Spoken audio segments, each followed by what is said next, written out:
오늘은 출애굽기 36장 1절부터 7절까지의 말씀을 함께 나눠보도록 하겠습니다. 출애굽기 36장 1절부터 7절까지의 말씀을 함께 나누겠습니다. 제가 봉독해 드리겠습니다. 부살렐과 오홀리압과 및 마음이 지혜로운 사람 곧 여호와께서 지혜와 총명을 부으사 성소에 쓸 모든 일을 할 줄 알게 하신 자들은 모두 여호와께서 명령하신 대로 할 것이니라. 모세가 부살렐과 오홀리압과 및 마음이 지혜로운 사람 곧 그 마음에 여호와께로부터 지혜를 얻고 와서 그 일을 하려고 마음에 원하는 모든 자를 부르매 그들이 이스라엘 자손의 성소의 모든 것을 만들기 위하여 가져온 예물을 모세에게서 받으니라. 그러나 백성이 아침마다 자원하는 예물을 연하여 가져왔으므로 성소의 모든 일을 하는 지혜로운 자들이 각기 하는 일을 중지하고 와서 모세에게 말하여 이르되 백성이 너무 많이 가져오므로 여호와께서 명령하신 일에 쓰기에 남음이 있나이다. 모세가 명령을 내리매 그들이 진중에 공포하여 이르되 남녀를 막론하고 성소에 드릴 예물을 다시 만들지 말라 하매 백성이 가져오기를 그치니 있는 재료가 모든 일을 하기에 넉넉하여 남음이 있었더라. 아멘.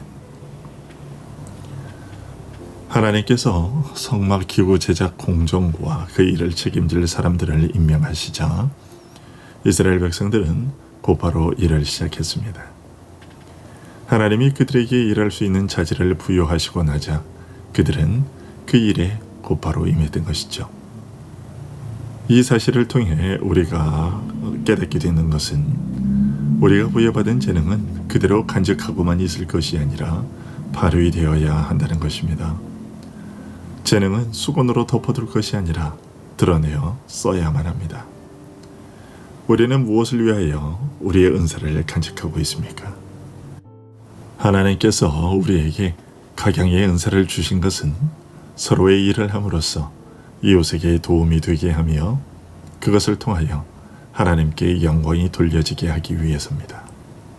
그런데 그것을 선용하지 않고 묵혀둔다면 그것은 하나님께서 은사를 주신 뜻에 반하는 일이지요. 그러니 하나님께서 주신 은사가 무엇인지 깨닫게 되었다면 그것을 적극적으로 활용하여 하나님의 영광을 더욱 드러내는 일꾼들이 되어야 하겠습니다. 하지만 하나님께로부터 은사를 받았다 할지라도 그 은사를 활용하는 데에 주의해야 할 점이 있습니다. 그것은 소명과 자원하는 마음입니다.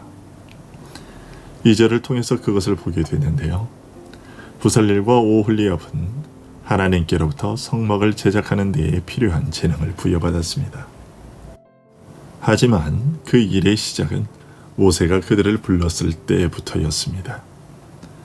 이 사실을 통해 예언자들이나 사도들 같이 특별한 방식의 소명이든 혹은 목사나 교사들과 같이 보통의 방식의 소명이든 정식 부름을 기다려야 한다는 것을 배우게 됩니다. 다음으로 우리는 자원하는 마음이 필요하다는 것을 보게 되는데요. 모세의 부름을 받은 부살렐과 오홀리압과 성막 제작에 참여하기 위하여 온 사람들은 하나님께로부터 성막 제작을 위한 지혜를 부여받은 자들이었고 더불어 선한 열심으로 그 일을 하려고 마음에 원하는 모든 자들이었다고 말하고 있습니다. 하나님께서 은혜를 베푸사 어느 정도 그 일에 적합하게 하시고 또 그 일에 기꺼이 임하려는 마음이 있는 자라야 장막을 건축하는 일에 부름을 받을 수 있었습니다. 이처럼 능력과 결단에서 오는 자발적인 마음이 사역자의 소명에서 고려되어야 할 중요한 두 가지 조건입니다. 여러분, 하나님께서 여러분에게 지혜와 재능을 부어주셨습니까? 그렇다면 이제 여러분은 그 일을 하려는 자원하는 마음이 필요합니다. 그러나 말로만 자원하는 것이 아니라 그 일이 완수될 때까지 모든 힘과 열정을 쏟아붓는 실천적인 자원이 필요합니다. 다음으로 우리가 보게 되는 교훈은 일꾼들의 정직성입니다. 그들은 이를 할당받고 나서 가지고 온 재료가 남는다는 것을 알았는데도 계속 백성들이 헌물들을 가지고 오는 것을 보고는 모세에게 직접 나아가서 이제는 더 이상 헌물이 필요 없다고 아뢰었습니다. 만일 그들이 자기들의 욕심을 채우려 했다면 지금이 자신들의 사적인 욕심을 채우기에는 더없이 좋은 기회였을 것입니다. 그들은 자식이들이 맡은 일을 다 하고 남는 물건들은 자신들의 소유로 돌릴 수도 있었습니다. 하지만 그들은 정직했습니다. 그들은 여호와께 드린 물건으로 사적인 욕심을 채우는 것과 사람들에게 폐를 끼치는 것 따위는 너무나 비열한 것이라고 수치스럽게 생각했습니다. 성막 제작 일꾼들은 백성들이 바친 모든 것을 즉시 계산해 보았을 뿐만 아니라 자신들이 유혹에 빠지거나 그것을 착취한 혐의를 받지 않기 위해 그들이 정당히 받아야 할 것 이상은 거절했습니다. 이 사람들은 자기들의 가진 것이 언제 넉넉한지 그때를 아는 사람들이었습니다. 이어서 우리는 백성들이 성막 제작에 필요한 재료들을 바친 것에서 또 교훈을 얻게 됩니다. 백성들이 기부한 재료들은 모세에 의하여 일꾼들에게 전달되었습니다.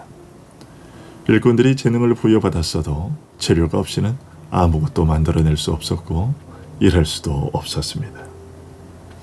그래서 백성들은 재료들을 가져왔고 모세는 그것을 일꾼들에게 나누어 주었습니다. 백성들은 아침마다 자원하는 예물을 계속하여 가져왔습니다. 아마 처음에는 예물을 드리는데 망설인 사람들이 있었을 겁니다. 그러나 이웃들의 열심 있는 행위가 그들을 감동시켰고 그들에게 수치를 느끼게 했을 겁니다.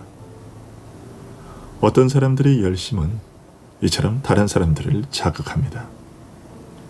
선한 일에 앞장서려고 하지 않고 다만 남의 뒤를 따라가는 것으로 만족하는 사람들이 있는데요.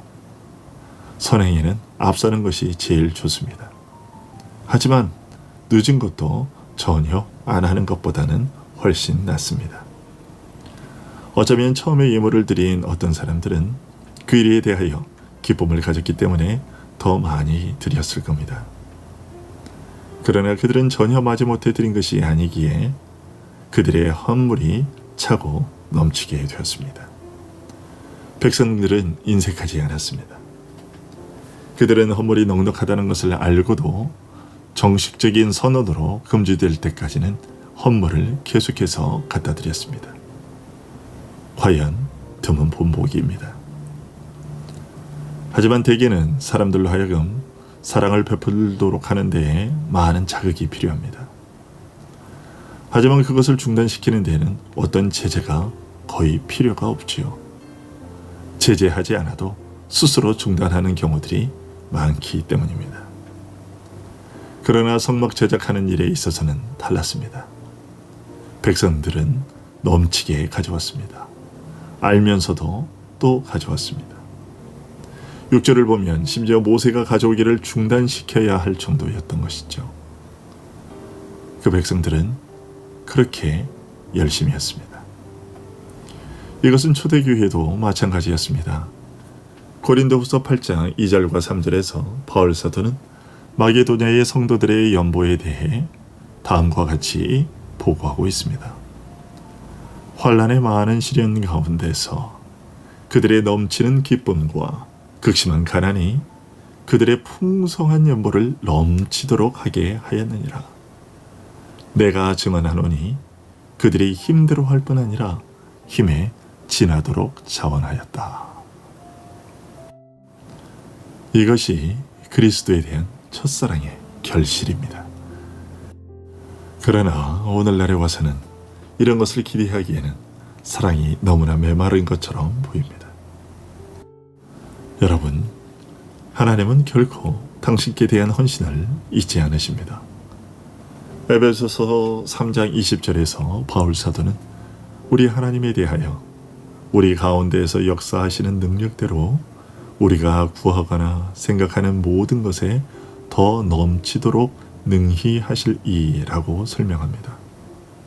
그 설명처럼 우리 하나님은 우리가 생각하는 것 이상으로 넘치도록 부어주시는 분이십니다.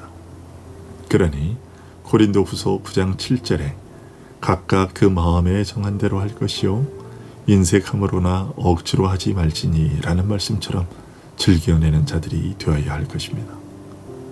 그리고 하나님은 즐겨내는 자를 사랑하십니다.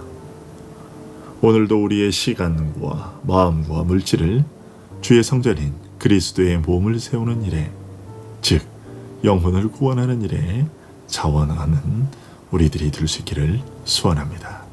기도하겠습니다.